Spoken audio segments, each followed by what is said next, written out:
Hello guys, welcome sa akong vlog. Sa mga wala pa din naka-subscribe, please click the subscribe button and then i-click po ang notification bell, apil na ang all, para ma-notify mo guys ako ang mga video nga akong i-upload din sa akong channel.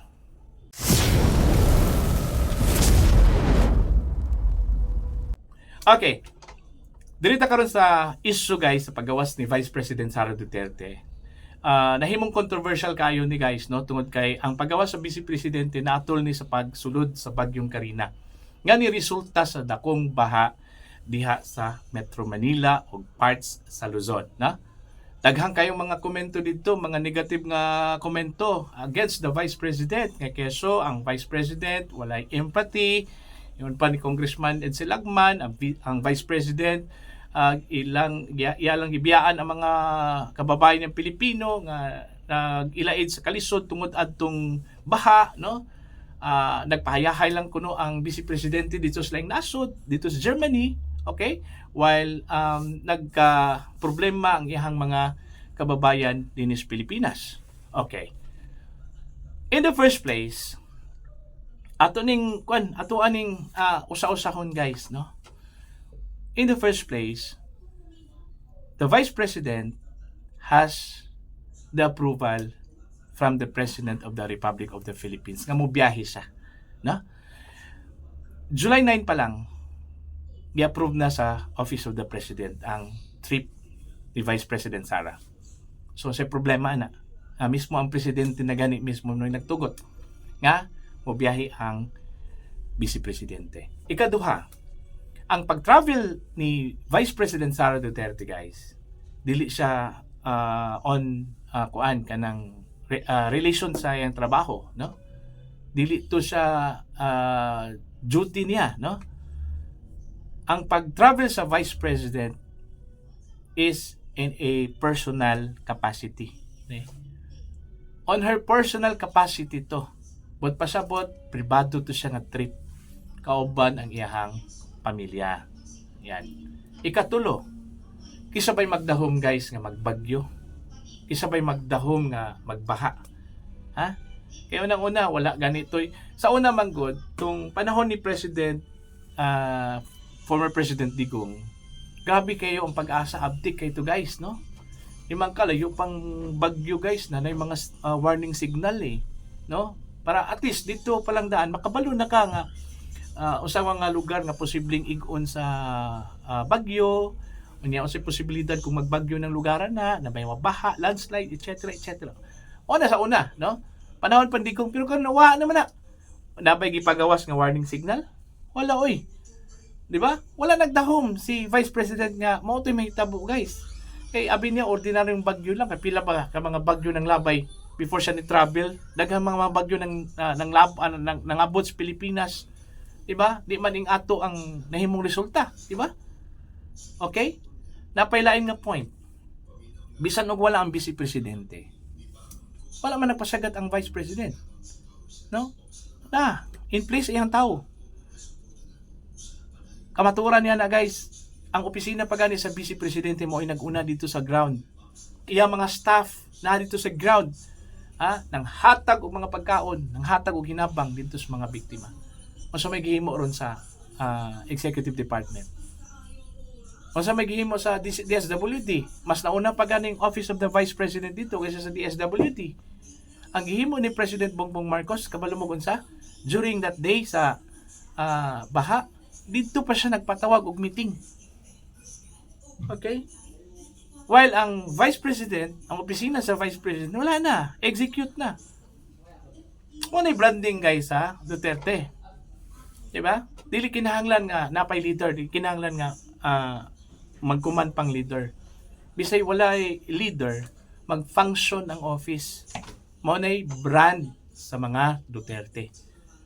Okay? Mura bag katong giingon ni former President Rodrigo Roa Duterte during sa interview sa iya ni Attorney Trixie Angeles diya sa execution sa mga kalamidad sa maani guys, no?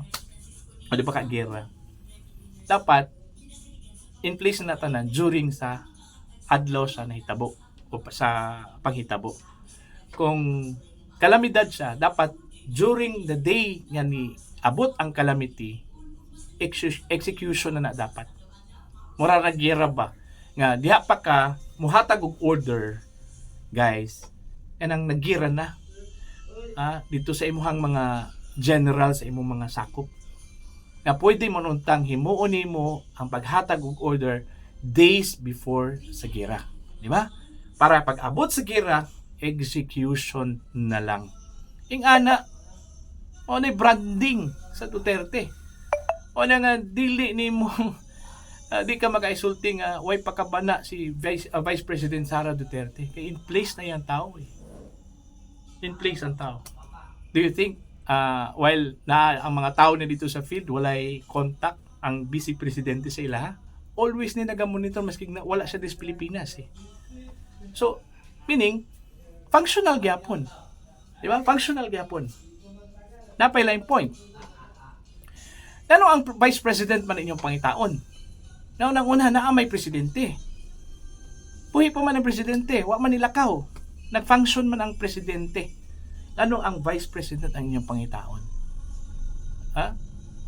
Dapat si President Bongbong Marcos wagay ko ka dungog ug nabay hashtag ditong nasaan ang Pangulo. Ang naamay hashtag hinuon nasaan ang Vice Presidente. Di ba?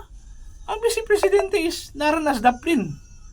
Di man ni pareha atong panahon ni Robredo nga epal man kayo, maapay mag-adto-adto sa ground, pag-una dito para ipakita kuno hay guys nga kana bitong ipabidag ni imuhang kaugalingon, di ba?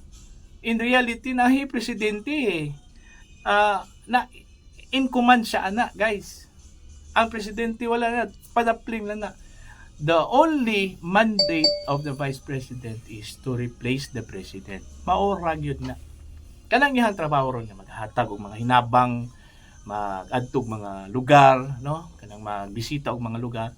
Secondary na lang na, guys. Ang iyang primary function is wait for the vacancy sa presidency. Ano na realidad man na.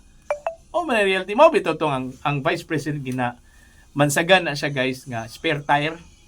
Okay, oro man tig ilis, tig puli.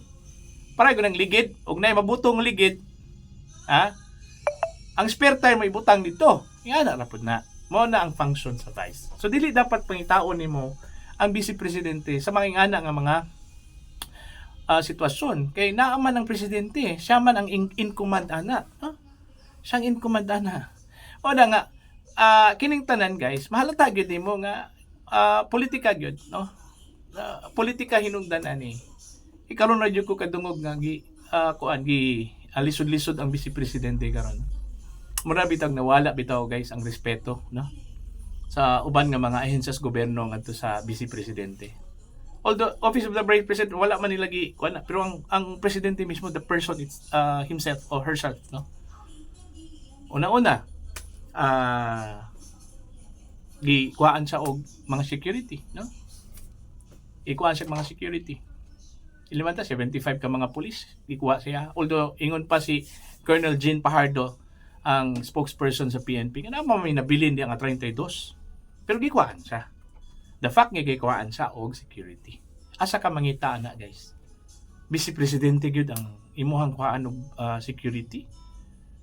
Ay kog ingna nga kanang uban nga mga government officials din na wa na mga police security na di ko mutuo ana kay karon kato palang term nga gigamit niya nga ni Colonel Pajardo nga di pang pull out tong mga police security personnel dito sa mga unauthorized, so meaning nato yung mga authorized kisa man tong mga authorized, di ba? Siyempre mga government officials gyud. Di ba? Giuna gyud ninyo ang Vice President. Kumbaga nabastos bitaw ang Vice Presidente guys. Mao man tinuod, no? Mao na tinuod Napaisa. Kining pagpagawa sa footage sa Vice Presidente guys while kauban niya pamilya dito sulod na iya. Tarong ba to? Sakto ba to siya nga imuhang compromise ang security sa Vice President? Di ba? Dapat wala to gipagawas eh. Dapat giprotektahan nila ang security sa Vice President eh. Kay nga no, dili kalyado sa presidente. Mao ba na siya? Sus, Ginoo ko. Mao nang giingon ako guys no.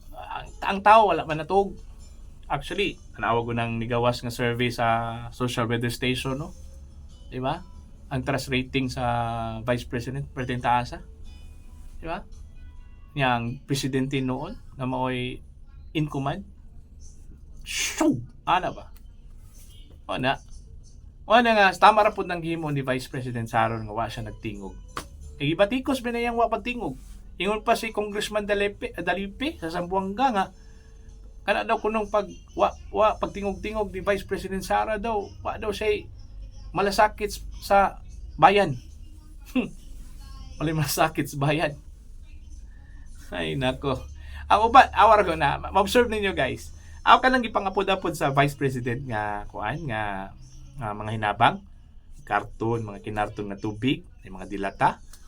Baka kita, di ka kakita dito guys nga nakabutang ang pangalan ni Vice President. Pero yung uban di nga mga politiko sa Ginoo ko. Ultimo bugas butang ang pangan. Diba? Ultimo bugas butang pangan.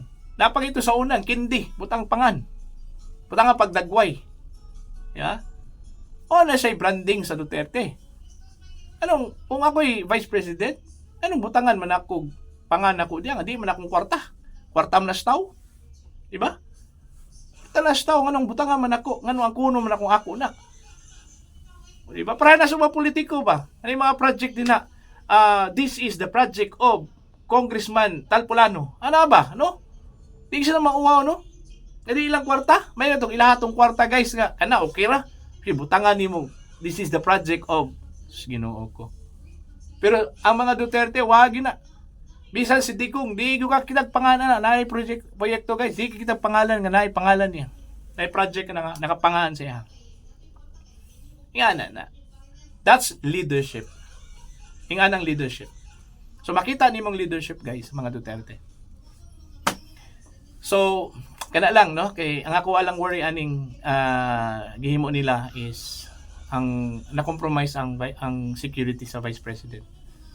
Nakuha na siya gani og ano, seguridad no niya naapag yun na pahibalo pag yun og butang gikuan pag yun dito yang footage o picture guys nga kauban yung pamilya, kuyog na yung mga yung membros pamilya, di ba?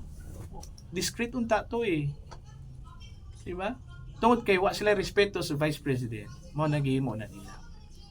Okay? Wanta nagsulti na ang naghimo na is taga naiya, pero kisa may doon ay access atong kan, atong footage, di ba? Footage man to sa airport.